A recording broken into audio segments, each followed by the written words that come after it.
السلام علیکم ورحمۃ اللہ وبرکاتہ۔ سامعین کرام، ایک گاؤں میں ایک بوڑھی عورت مسجد کے سامنے بھیک مانگتی تھی۔ ایک شخص نے اس سے پوچھا، اماں آپ کا کوئی بیٹا کمانے والا نہیں ہے؟ اس بوڑھی عورت نے جواب دیا، جی ہاں۔ تو اس شخص نے کہا، پھر آپ یہاں کیوں بھیک مانگ رہی ہیں؟ بوڑھی خاتون نے کہا کہ میرا شوہر کا انتقال ہو گیا ہے اور میرا ایک بیٹا بیرون ملک میں نوکری کرتا ہے۔ وہ جاتے وقت اخراجات کے لیے مجھے کچھ رقم دے کر گیا تھا، لیکن وہ خرچ ہو گئی ہے، اسی وجہ سے میں بھیک مانگ رہی ہوں۔ اس آدمی نے پوچھا، کیا آپ کا بیٹا آپ کے لیے کچھ نہیں بھیجتا؟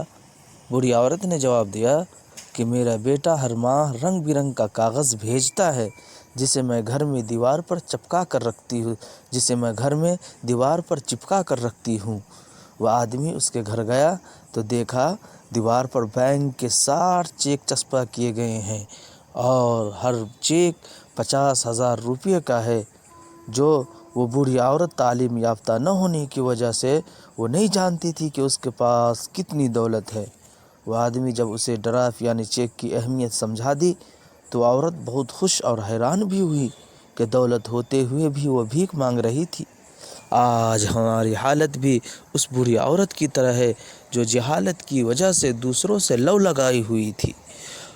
ہمارے پاس کلام اللہ قرآن پاک موجود ہے، جسے ہم صرف مردوں کو ثواب پہنچانے، تعویذ اور جھاڑ پھونک کرنے، طاق پر سجانے اور گھر کی زیب و زینت کے لیے رکھے ہوئے ہیں۔